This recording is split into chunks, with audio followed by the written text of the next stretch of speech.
جی بسم اللہ الرحمن الرحیم. میڈیا کے تمام دوستوں کی تشریف آوری کا شکریہ. تمام خواتین و حضرات کو ہم ویلکم کہتے ہیں. چند اہم مسائل پر بات کرنی ہے.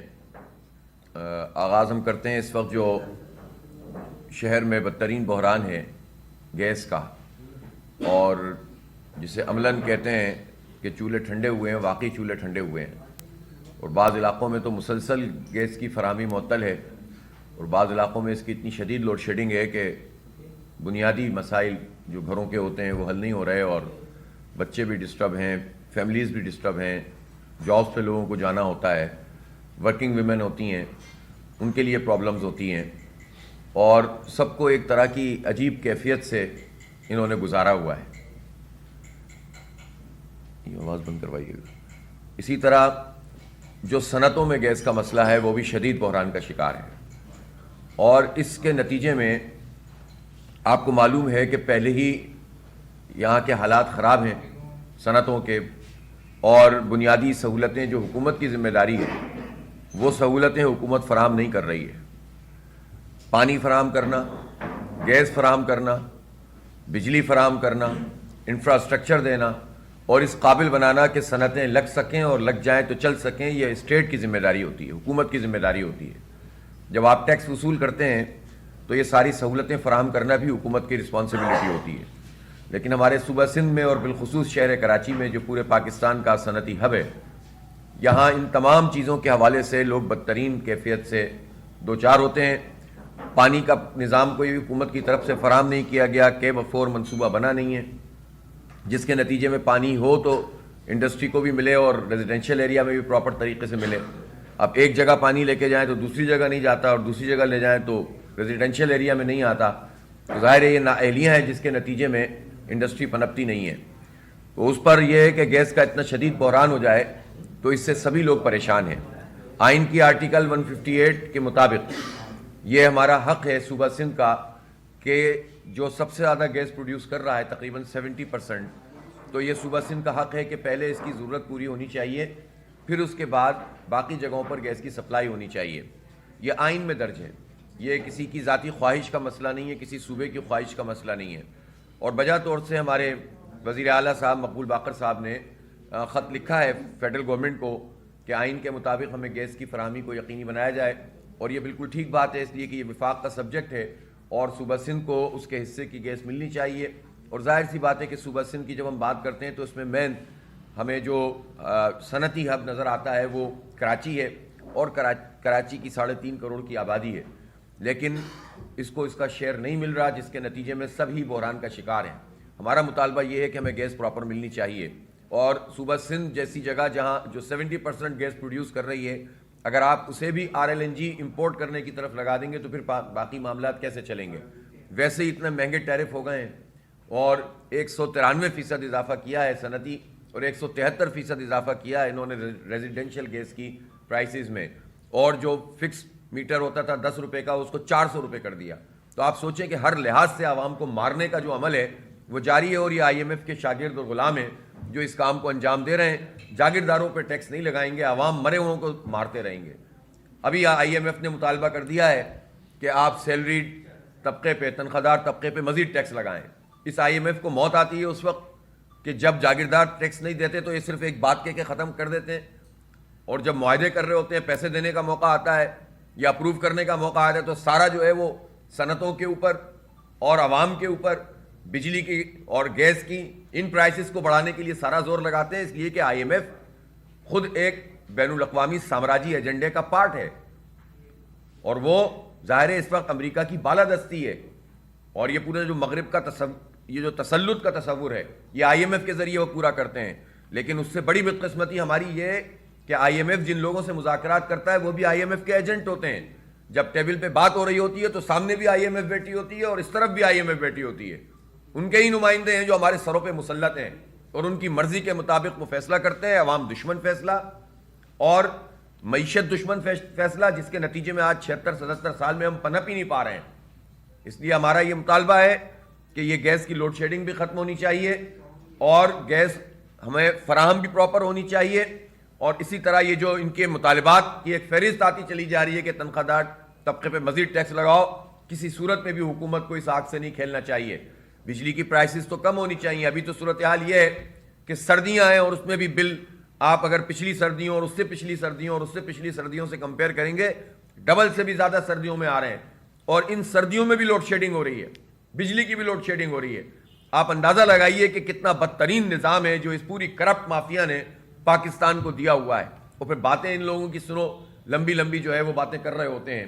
ابھی پچھلے دنوں نواز شریف صاحب نے, جن کو بادشاہ سلامت بنا کر یہاں پر لانے کی کوشش کی جا رہی ہے اور عملاً ان کو وہی پروٹوکول حاصل ہے, حالانکہ ان کا آج تک کا اسٹیٹس ایک مجرم کا اسٹیٹس ہے, اور یہ اسٹیٹس انہیں کسی اور نے نہیں, سپریم کورٹ آف پاکستان نے دیا ہوا ہے, اور اس اسٹیٹس پر وہ بادشاہ سلامت ہیں. اور اس وقت ان کی کیفیت جو ہے بہت بڑے لاڈلے کی کیفیت ہے. انہوں نے پچھلے دنوں یہ گفتگو فرمائی. انہوں نے ایک مثال چترال کی دی کہ وہاں ٹنل ہم نے بنائی اور ووٹ لوگ جماعت اسلامی کو دیتے ہیں. تو جماعت اسلامی کو ووٹ دینے پر ان کو بہت تکلیف ظاہر محسوس ہوئی. اور جیسے ٹنل انہوں نے تاریخی حقیقت بھی نہیں بتاتے کہ یہ کام کب سے شروع ہوا تھا, کیسے شروع ہوا تھا, اس میں جماعت اسلامی کے نمائندوں کا رول کیا تھا. عبدالاکبر چترانی 20 سال سے جس طرح سے مقدمہ لڑ رہے تھے, پھر مشرف کے زمانے میں اس پر کام شروع ہوا تھا. تو یہ کام مکمل ہوا, پروجیکٹ مکمل ہوا, تو اس کا کریڈٹ لینا جو پاکستان کی ضرورت تھی, اور پھر کہنا کہ لوگ جماعت اسلامی کو ووٹ دیتے ہیں. دوسری بات انہوں نے کراچی کی اور انہوں نے کہا کہ دیکھیں کراچی میں ہم نے امن قائم کیا, کراچی میں ہم موٹر وے بنائیں گے, ٹھیک ہے, کراچی میں ہم نے پاور پلانٹ لگائے ہیں. تو میں پوچھنا چاہتا ہوں نواز شریف صاحب, آپ ذرا ایک ایک کر کے جواب تو دیں, آپ نے کراچی کے ساتھ کیا کیا ہے؟ یقیناً آپ نے کراچی میں آپریشن تو کیے ہیں, لیکن کس کے خلاف کیے ہیں؟ تو جو آپ نے آپریشن کیے, وہ آپریشن جو ہوتے تھے اس زمانے میں وہ تو زیادہ تر عوام کے خلاف ہوتے تھے. جو مجرم ہوتے تھے ان سے تو آپ ڈیل کرتے تھے, مجرموں سے آپ ڈیل کر لیتے تھے, عوام کو جو ہے آپ تنگ کرتے تھے, نفرتوں کو پروان چڑھاتے تھے اور کراچی کا بیڑا غرق کر دیتے تھے. اور اب میں یہ پوچھنا چاہتا ہوں, جس 2013-14 کے آپ امن کی بات کرتے ہیں کہ آپ نے قائم کیا تھا, تو یہ بات کیا کسی کو معلوم نہیں ہے کہ یہ آپ اس میں آپ کا ہاتھ کتنا تھا؟ آپ کراچی میں آئے کتنا تھے؟ آپ کا کراچی سے کنسرن کیا ہے؟ آپ کے کراچی کی لیڈرشپ کون سی ہوتی ہے کہ جو یہاں پر چیزوں کو ایڈریس کر رہی ہو؟ کراچی کے عوام سے پوچھیں ان کے لوگ ہیں کون, کوئی نہیں بتا سکے گا. یہ آپ کا انٹرسٹ ہے. اور ایک کام جب اداروں نے فیصلہ کیا, جب اسٹیبلشمنٹ نے فیصلہ کیا, جب فوج نے اور رینجرز نے فیصلہ کیا, پولیس نے قربانیاں دیں, اس کے نتیجے میں امن قائم ہو گیا. آپ کریڈٹ بھی اپنا لینا چاہتے ہیں. تو جو امن بدامنی ہوئی تھی اور آپ اس بدامنی میں پورا اپنا وزن ڈالتے تھے, تو اس کا بھی تو آپ کریڈٹ لے لیجیے نا اس بدامنی کا. تو آپ خامخواہ میں جو ہے وہ میں کون کے خامخواہ بیگانی شادی میں عبداللہ دیوانہ, اور آپ اپنا کریڈٹ لینا شروع کر دیں کہ آپ نے یہ کام کیا. آپ تو ہمیں یہ بتائیں, ابھی تازہ ترین واردات آپ نے یہ کی ہے. جب آپ کی حکومت 1997 سے 99 تک تھی, تب بھی آپ نے ایک کاروبار کیا تھا کہ کراچی کی آبادی کو اس وقت کے لحاظ سے کم جو ہے وہ دکھایا گیا تھا. اور جب آپ کی حکومت اس وقت موجود تھی, آپ کے بھائی صاحب وزیر اعظم رہے ہیں رجیم چینج کے بعد, اور جب دوبارہ مردم شماری یہاں پر کی گئی تو آپ نے اور پیپلز پارٹی نے اور ایم کیو ایم نے, تینوں نے مل کر کراچی کی 1,47,00,000 آبادی کم دکھائی, اور سب نے اتفاق بھی کروا دیا, سی سی آئی سے بھی منظور کروا دیا. تو یہ جو نون لیگ اور پیپلز پارٹی اور ایم کیو ایم نے تو چھرا گھونپا ہے کراچی کے عوام پر. نواز شریف جواب دینا کہ یہ 1,47,00,000 انسانوں کا جواب کون دے گا؟ اس کے نتیجے میں ہماری 9 قومی اسمبلی کی 17 صوبائی اسمبلی کی سیٹیں کم ہو گئیں. اس کے نتیجے میں جو شہری سندھ ہے اس کا بھی حق مارا گیا, اور دیکھا جائے تو دیہی سندھ کا بھی حق مارا گیا, اس لیے کہ کوئی پرسان حال سندھ کے عوام کا نہیں ہے. تو اس پوری کاروائی میں تو آپ امام تھے, آپ کے بھائی صاحب لیڈ کر رہے تھے, اور پیپلز پارٹی اور ایم کیو ایم یہ سب مل کر انہوں نے کراچی کے ساتھ یہ سلوک کیا. تو آپ نے تو ہماری گنتی کھا لی, آپ کراچی کو دیں گے کیا؟ اس کے نتیجے میں وفاقی ملازمتوں کا کوٹا ہوتا ہے, گویا آپ نے یہ حق بھی کراچی کا مار لیا. ایک تو پہلے ہی کوٹا سسٹم, اور پھر آپ اس کوٹے میں بھی جب ہماری 1.5 کروڑ گنتی کم کر دیں گے تو ہمارا شیئر کم ہو جائے گا. کون جواب دے گا اس کا؟ اسی طرح آپ یہ بتائیے کہ پورا انفراسٹرکچر وزیر اعظم صاحب جو تھے آپ سابق, اور اب خواب دیکھ رہے ہیں جو انشاءاللہ پورا نہیں ہوگا. آپ نواز شریف صاحب یہ بتائیے, آپ 3-4 بار, آپ کی 5 بار حکومت رہی ہے, اس حکومت میں جو شیئر کراچی کا بنتا تھا کیا آپ نے وہ ادا کروایا؟ امپورٹ ڈیوٹی پر 1.2% انفراسٹرکچر ٹیکس کراچی کو ملنا چاہیے. یہ تقریباً $1 بلین بنتا ہے. اب آپ نے یہ دلوایا, کراچی کے آپ نے 300 ارب روپے کھا لیے, اور آپ کہتے ہیں کہ میں نے تو کراچی میں بہت ترقی کی ہے. آپ جس پاور پلانٹ کی بات کر رہے ہیں اس سے 1 میگا واٹ بھی کراچی کو نہیں ملتا, وہ NTDC میں جاتا ہے, وہ بھی ہمارے کھاتے میں ڈالیں گے. آپ کراچی کا نام لے کر ایک لوگوں کو بیوقوف نہ بنائیے. کچھ نہیں دیا آپ نے کراچی کو. آپ نے ایک گرین لائن, آپ نے موٹر وے 11 مہینے میں لاہور میں بنائی, اچھا کیا, ہمیں خوشی ہے, ہمارے ٹیکسوں کے پیسے اس میں شامل ہیں. آدھا ٹیکس کراچی دیتا ہے, آدھا پورا ملک دیتا ہے. اگر ہمارے ٹیکسوں کے پیسوں سے لاہور کا موٹر وے بنتا ہے اور جلدی بنتا ہے, یہ جو میٹرو بنتا ہے, تو ہمیں خوشی ہے, ہمیں کوئی پریشانی نہیں ہے. کراچی والے بڑا دل رکھتے ہیں, لاہور بھی ہمارا شہر ہے. اسلام آباد میں آپ نے بنایا, ہمیں خوشی ہے. آپ نے اورنج لائن بنائی, آپ یہ کیا کہتے ہیں کہ یہ پیسے کراچی کے نہیں ہوتے؟ یہ کراچی کے پیسے ہوتے ہیں, کیونکہ اگر آپ ورلڈ بینک سے قرضہ لیں یا مجموعی طور پر جو بجٹ بنتا ہے, اور اس بجٹ سے جب آپ صوبوں کو 18ویں ترمیم کے مطابق پیسے دیتے ہیں, تو جو پورا ریونیو جنریٹ ہوتا ہے اور وہ جو پورا ٹیکس کا سسٹم بنتا ہے اس کے نتیجے میں دیتے ہیں. اور ورلڈ بینک کے پروجیکٹ کے قرضے بھی ہم ہی لوگ ادا کرتے ہیں. تو جب کراچی کا شیئر 42% زیادہ ہو انکم ٹیکس میں, اور پورے ملک کا شیئر 58% ہو, تو لاہور کی اگر میٹرو, اسلام آباد کی میٹرو, ملتان کی میٹرو, آپ کی اورنج لائن, ہمیں خوشی ہے کہ ہمارے شہروں میں یہ کام ہو رہا ہے. لیکن آپ یہ بھی تو جواب دیجئے, آپ کی حکومت تھی, آپ نے 11 مہینے میں لاہور کی میٹرو بنائی تھی. کراچی کی میٹرو یہ جو تھی آپ گرین لائن, یہ آپ 1.25 سال میں بھی نہیں بنا سکے تھے, ادھوری چھوڑ کر آپ گئے. 3.5 سال PTI اور MQM نے بھی نہیں بنائی, پھر آپ تشریف لے آئے, پھر آپ اور MQM اور پیپلز پارٹی کی حکومت آ گئی, اور پھر اس کے بعد آپ نے 16-17 مہینے یہ گرین لائن نہیں بنائی. اس گرین لائن کی آپ بات کر رہے تھے کہ ہم نے کراچی کو گرین لائن دی ہے. آئیں تو صحیح, ذرا کراچی میں دیکھیں تو صحیح گرین لائن کا حال کیا ہے. کون سی گرین لائن آپ نے ہمیں دی ہے, کتنی اس میں کرپشن ہوئی ہے, کتنی اس کی پروجیکٹ کاسٹ تھی, کتنے گنا بڑھ گئی, اور ابھی تک مکمل نہیں ہوئی ہے. اس لیے کراچی والوں کو بیوقوف نہیں بنائے. آپ جس موٹر وے کی بات کرتے ہیں, آپ نے پورے ملک میں موٹر ویز بنائی, اچھا کیا, اس میں بھی ہمارے ٹیکسوں کا پیسہ شامل ہے کراچی والوں کا. کراچی ٹیکس دیتا ہے تو ملک چلتا ہے. لیکن آپ ہمیں یہ بتائیے کہ کراچی حیدرآباد موٹر وے کے ساتھ آپ نے کیا کیا. وہی سپر ہائی وے, اس کی ایک لین آگے پیچھے کر کے آپ نے اس کو موٹر وے قرار دے دیا, ٹیکس بڑھا دیا, اور سہولت کوئی نہیں دی. چنگچی بھی چلتی ہے, موٹر سائیکل بھی چلتی ہے, اس کی سائڈ کی جو فینسنگ ہے جگہ جگہ سے ٹوٹی ہوئی ہے, کوئی پوچھنے والا نہیں ہے. یہ موٹر وے آپ نے کراچی اور حیدرآباد کو دی ہے. یہ کراچی حیدرآباد میں آتے ہی آپ کی سائنس کیوں بدل جاتی ہے, آپ کی تعمیرات کی سائنس کیوں بدل جاتی ہے, آپ کی ترقی کی سائنس کیوں بدل جاتی ہے. اس لیے آپ نے کراچی کو کچھ نہیں دیا. ہاں یہ ضرور دیا, ایک طرف آپ کہتے ہیں کہ ہم نے امن قائم کیا, تو کس کے مقابلے میں امن قائم کیا؟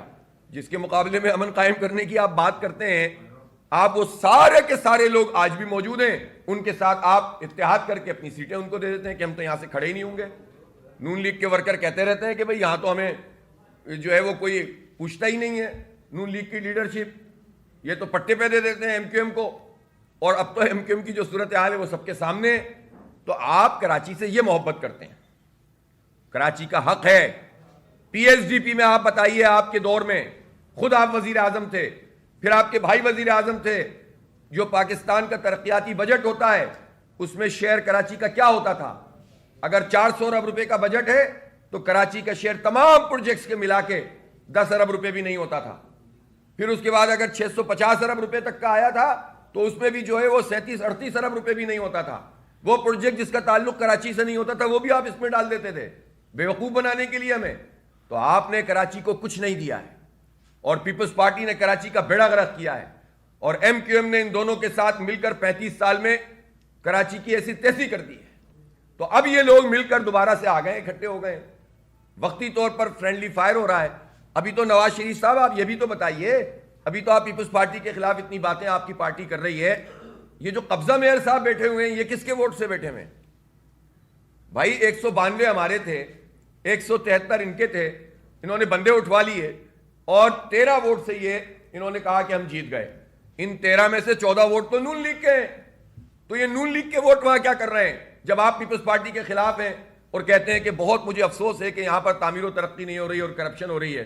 تو مل کر تو آپ ساتھ قبضہ قائم کیا ہوا ہے آپ نے مل کر یہاں کراچی کی جو امیدیں تھیں، جو لوگوں نے ووٹ دیے جماعت اسلامی کو اور اس تمنا پہ دیے، جب آپ نے کچھ نہیں کیا، پیپلز پارٹی نے بیڑا غرق کیا، ایم کیو ایم نے تباہ کیا، لوگوں نے جماعت اسلامی کو سب سے بڑی جماعت بنایا، اور جب بنا دیا تو آپ نے اس پورے سسٹم کے ساتھ مل کر جماعت اسلامی کا میئر بنانے سے روکا۔ آج آپ فیصلہ کر لیجئے کہ آپ کے 14 لوگ اپوزیشن میں بیٹھیں گے، مسئلہ ختم ہو جائے گا۔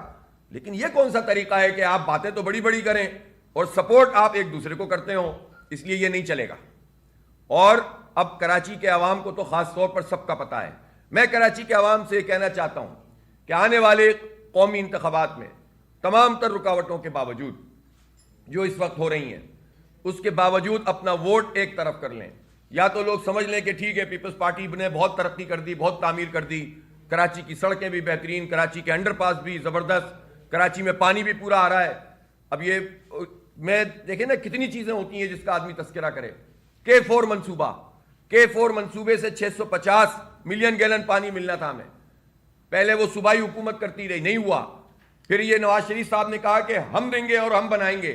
جب سے ہم کہا ہے 10 سال گزر گئے، آپ بتائیے کتنے پرسنٹ کام ہوا؟ پہلے تو وہ پروجیکٹ کی 40% پہ لے آئے، 260 ملین گیلن ہو گیا۔ پھر اس کے بعد اس کی صورتحال یہ ہے کہ ابھی بھی اس میں 25% سے زیادہ کام نہیں ہوا۔ ابھی آپ کی آخری حکومت تھی، لگا دیتے نا پیسے، تو کیوں نہیں لگائے؟ نہ آپ پانی دیں، آپ بتائیں سرکولر ریلوے میں آپ نے کیا کیا؟ تو یہ سب لوگ مل کر کراچی میں کوئی ایک کام بھی آگے بڑھ کر نہیں کرنا چاہتے اور باتیں بڑی بڑی کرتے ہیں۔ اس لیے ہم یہ سمجھتے ہیں کہ کراچی کے عوام کو اب ان سارے لوگوں کو یا تو ٹھیک ہے 3 نسلیں برباد کی ہیں تو 2 نسلیں مزید برباد کر دیں، دے دیں پیپلز پارٹی کو ووٹ، یا ایم کیو ایم کو دیں، وہ بھی وہیں چلا جائے گا، یا کر دیں اپنا ووٹ تقسیم، یا پھر ایک ہی راستہ ہے جس طرح بلدیاتی انتخاب میں لوگوں نے جماعت اسلامی کو سب سے بڑی جماعت بنایا۔ اس وقت کراچی کی ان گئے گزرے حالات میں بھی 1.5 کروڑ گنتی یہ تینوں کھا گئے، تب بھی 47 صوبائی اسمبلی کی سیٹیں ہیں، 22 قومی اسمبلی کی سیٹیں ہیں، اور اسی طرح سے اضافی سیٹیں ہوں گی، ریزرو سیٹیں آئیں گی۔ یہ لگ بھگ تقریباً سب ملا کے کوئی 90 کے قریب سیٹوں کا بنتا ہے حساب۔ اگر کراچی کے لوگ اس بات کا تہیہ کریں کہ کرپٹ مافیا سے جان چھڑانی ہے تو اپنا ووٹ ایک طرف کریں، تقسیم نہ کریں اپنے ووٹ کو۔ کوئی لیڈر آپ کو اچھا لگتا ہے، کوئی پارٹی آپ کو اچھی لگتی ہے، یہ سوال ضرور پیدا کریں اپنے لیے کہ یہ ووٹ جو آپ دے رہے ہوتے ہیں اپنے لیڈر کو اور اپنی پارٹی کو، یہ گھوم کر پیپلز پارٹی کی جھولی میں کیوں چلا جاتا ہے؟ اس کے بندے کیوں بک جاتے ہیں؟ وڈیروں کی جو قدموں میں پورے مینڈیٹ کو قربان کیوں کر دیا جاتا ہے؟ اس لیے اگر آپ ووٹ تقسیم کریں گے تو پھر یہ مافیا مسلط ہو جائے گی۔ ووٹ دیں بھی اور ووٹ کا تحفظ بھی کریں۔ اس میں جماعت اسلامی کے لوگوں کا کوئی دنیا آباد نہیں ہو جائے گی۔ الحمدللہ ہم تو کوئی کرپشن نہیں کرتے، ابھی بھی ہمارے town chairman, vice chairman, U C chairman, vice chairman, councillor سب موجود ہیں۔ الحمدللہ کوئی ایک پائی کا بھی کوئی الزام سامنے نہیں آ پاتا ہے، ایمانداری سے کام کرتے ہیں۔ کوئی خدا نہ خواستہ اگر چیز سامنے آتی ہے فوراً اس کے اوپر کارروائی ہوتی ہے، دیانتداری اور امانت داری سے اور صلاحیت اور اہلیت کے ساتھ کام ہوتا ہے۔ ان گئے گزرے حالات میں جب ڈی ڈی او پار ٹاؤنز کو ابھی 1-1.5 مہینے پہلے ملے، کام شروع کر دیا ہے لوگوں نے۔ آج بھی میں لیاقت آباد میں 4 پارک کا افتتاح کرنے جا رہا ہوں، ابھی نارتھ ناز آباد میں پارکس بنے ہیں۔ جو ہمارے بس میں ہے اس سے زیادہ کام کر رہے ہیں، جو اختیار میں ہے اس سے زیادہ کام کر رہے ہیں۔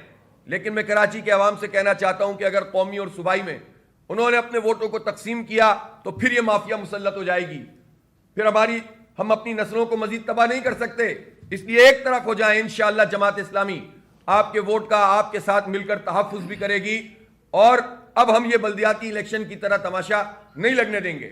جتنی بھی یہ کوشش کر لیں، مل کر انشاءاللہ آپ کے ساتھ دفاع کریں گے، اور ایک مرتبہ آپ نے ایک طرف اپنا ووٹ کر دیا، پھر صوبائی اور قومی میں بھی انشاءاللہ جماعت اسلامی مؤثر رول ادا کرے گی۔ پھر یہ کراچی کا حق اس طرح نہیں مار سکیں گے کہ آپ کو 1999 کے شیئر کے مطابق OZT میں ہمیں حصہ ملنا چاہیے، جو ہمارا 76% ہے، اب 20-22% ملتا ہے۔ ساری پارٹیاں اس میں شریک جرم ہے۔ 2008 سے یہ کام شروع ہوا ہے، جب ایم کیو ایم کا میئر بھی تھا اور ایم کیو ایم کی حکومت بھی تھی، اور پیپلز پارٹی کے ساتھ مل کر انہوں نے حکومت کی، پھر ابھی تک حکومتوں میں شامل چلے آ رہے ہیں۔ تو پیپلز پارٹی، نون لیگ، ایم کیو ایم نے تو کراچی کو OZT کا جو ہسٹوریکل شہر ہے وہی نہیں دیتے،